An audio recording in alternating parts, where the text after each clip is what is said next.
prints first because we need to be able to measure the spine, this area right here. When all the pages come together, we're going to have a depth here that we're going to have to measure. We need this measurement to create the spine of the book. So I had an example over there. I wanted to get to it, but I can wait. We need to know what this is. This measurement is not going to be the same for everybody because it's going to be dependent on the paper that you use. If you use a thicker, more textured paper, obviously your spine is going to be thicker. If you decide to do laser prints or you decide to use the Copy Center for printing, your prints are going to be a lot thinner. Okay, so this is really important that we do this step first so that we can actually finish the rest of your book. All right. So, first things first, make all of your printouts. I'm just going to hold up my lovely title page here. First step is after you get all of your printouts back, we have to do a little bit of measuring and cutting.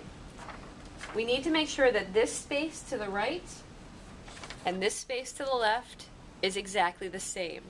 So whether it's a 1/2 inch or a full inch or 3/8 of an inch or whatever it has to be, we want to make sure this space and this space are exactly the same because we want to be able to do this quickly and easily and just fold them right in half in and on themselves to create our book. Okay? So you want to measure this space here and this space here, make sure it's the same. If it's not, cut it, make sure it's trimmed to be the same size. Then we want to make sure that the space on the top and the space on the bottom are also the same size. They do not have to, however, be the same size as each other. They just have to be the same size on all your pieces so that when we do take these and fold them all up in this form, I can cut on the first one and know that all the rest of them underneath line up. So you want to make sure this space and this space are the same. Okay, so it's a little bit of prep work. What I did is I just went to the laser printer with mine, and on the print settings, I just had it center the whole thing. I didn't have to trim anything. So depending if you're printing your own stuff, if you make it set to be centered, you may not have to do any trimming at all. Okay? All right. Next step after this, take all of them and fold them in half in on themselves so that all the artwork is inside and all you're going to see is the blank backs of them. I pre-folded most of these so I could go a little bit faster. Okay, so title page, folded. Make sure you're accurate with your fold. If you have a very thick paper, use a bone folder or the back of your ruler to make sure that this crease is really tough and really tight so that it doesn't get all puffy on you. So let's do it from here.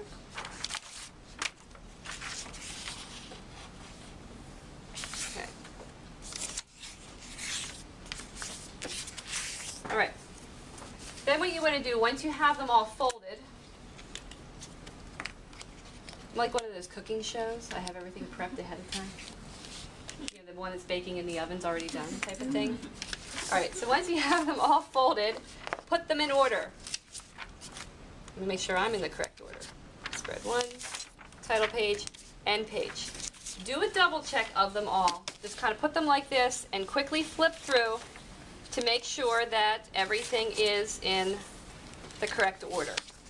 Right? The worst thing that can happen, and I've seen it happen, is when somebody puts their page in upside down accidentally. So you put the whole thing together and you're flipping through and all of a sudden, wham, one of them's upside down.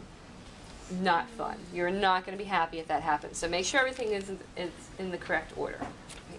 Once you have everything in the correct order, remove the first page from the set. This is basically your front end page. We're going to take that and flatten it back out again. What I want to do on this one, because this is the one that we're going to use to cut with, I want to, with a pencil on the back side of it, trace, and that's what you can see here in step number 3. Sorry, hold it up. Step number 3. You want to trace where your trim lines are. You don't have to do this to all the pages, just your first one.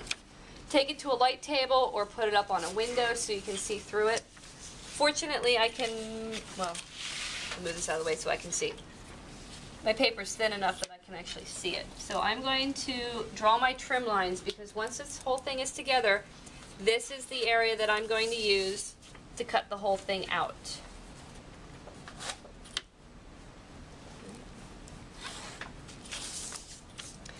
And honestly, you don't even have to go all the way around. You really only need it to be visible on the front of the first page. because the rest of it kind of gets folded behind that anyway. Okay, you see that? So I drew on it. Now I know where to trim. Okay. As long as you've trimmed everything properly so that this aligns, and then these sides are all the same size, the next part is really just putting them all together. Making sure everything is totally even, perfectly aligned along the back. And then you're going to use your binder clips. I mentioned the binder clips. I have a bunch of different kinds. Take them and just binder clip the whole thing together. This ensures that your book is not going to fall apart when you're trying to trim it or you're trying to tape it.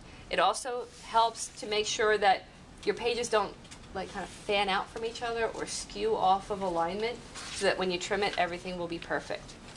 So I have the binder clips on. I'm just going to fold these down so it lays flat. Okay. Next step is to tape them all together. I did the cooking show thing. I have the back ones taped already, so we'll just tape the front ones. What you want to do is lift off the front end page so that you have the blank space between your title page and your end page visible, because these are the two that have to adhere to each other to make sure that they flip correctly. So I'm going to pull up the front end page. It's helpful to have two people do this because one person can be holding the page up while the other person tapes, or it's helpful to have your glue or something else nearby. I can just put it there so the front page doesn't fall down. I'm going to take my double stick tape or my double tack that's cut into strips. If you do get the double stick tape, go for like the 3/4 inch. You want a slightly larger area. I'm going to pull off a size. I'm going to measure it here, approximately the length of the page. Pull it off. Stick it down across the front edge. What I want to do when I stick it down across the front edge is to make sure it overlaps the bleed and overlaps my trim line so that the pages are going to be completely adhered along that front edge, because you don't want any gaps appearing and you don't want it to kind of flip open from each other. So you want it to be adhered across that entire front edge. So I'm going to, when I trim it, basically I'm cutting through paper and tape at the same time. I tape across the front edge, take the paper, and I roll it down. Don't just plop the paper down. I tend to roll it down to the middle and then push out to the edges. That ensures that you don't get any gaps, you don't get any bubbles, you don't get any kind of weird things like that happening. There, it's attached. So, and then I move on to the next one. I just do the same thing. I use my glue to keep it out of the way. Because if you're like me, you'll accidentally let the tape hit the pages and then you have to try to peel it apart again, and it's not pretty. Okay, a lot of people want to tape the entire page down or glue the entire page together. It is not necessary, and it's going to create more of a headache for you than not. A lot of times bubbles occur that way. Just the front edge. Don't worry about the back edge. That whole back edge is going to be held in by your cover.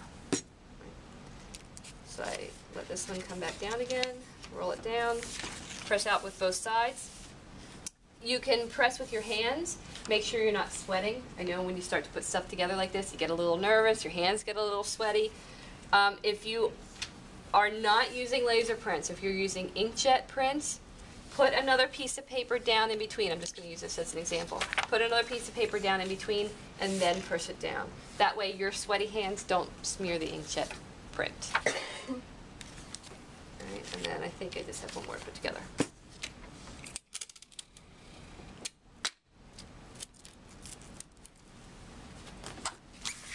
Oops. So I stick the glue to it. And one more, put the front edge down. Make sure it's sealed. I think I have the rest of them assembled. Okay, this is your next chance then to make sure that the whole thing is in order. Make sure everything's facing the right way, because after this there's kind of no turning back. So just take a double check. Is everything right side up? Is everything going the right way? Okay? All right. That's pretty much the easy part. That's not that hard to do.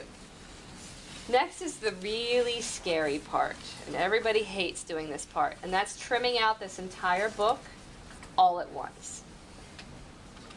That's what we have the binder clips for. I'm going to move this binder clip over just a little bit to make room for my ruler. Same on this side. We do not want to release the binder clips altogether though, because it still has the opportunity to shift and move on you. what we want to do is, because I have the lines drawn, that's what I'm going to trim along. I'm going to put my ruler down, get my knife, a very, very, very, very sharp knife, fresh knife, brand new knife. Even if you think it's sharp and brand new, replace it anyway to make sure that it truly is, because you don't want these edges to look like a rat chewed them. You want it to be nice and smooth and perfect and wonderful. So I'm going to align my ruler, get that out of the way, and I'm going to cut through them. Do not try to cut through the entire stack all at once. It's not going to happen. You're just going to hurt yourself that way. The harder you try to press, the more likely it is that your knife is going to jump over the ruler and cut your finger. How many of you have bled for your project? Good, you're all becoming true graphic designers. Right, so I'm just going to move my blade along the edge. I might have to take 2, 3, 4, 5, 6 times through it, depending on the type of paper that you have. Not quite all the way through. And the first edge is trimmed. All the pages align and they're all perfect. As long as you included bleed, you should also not have any instances of little white slivers at the top. That's what the bleed's for. That meant that perhaps you didn't put it together totally perfectly. And we do that to all the sides. I know it looks easy, right? One thing you want to do is not lift the ruler. No matter if you have to change the blade, if you have to kind of readjust where you're standing, don't lift the ruler. Okay, that's when you have the opportunity to kind of get off from your original line. So you want to always keep it in one place. And try to keep your fingers away from the edge of the ruler. That's the other way a lot of people cut themselves.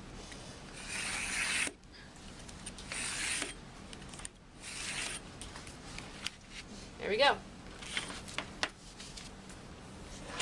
Now all the pages, you know, are going to be perfectly even with each other. Okay? Instead of trying to trim them all out separately and then assemble, it's easier to do it this way because we know it's going to be perfect. And now they are all put together. Okay? And then we take this and we just set it aside for a while. Next comes the fun part.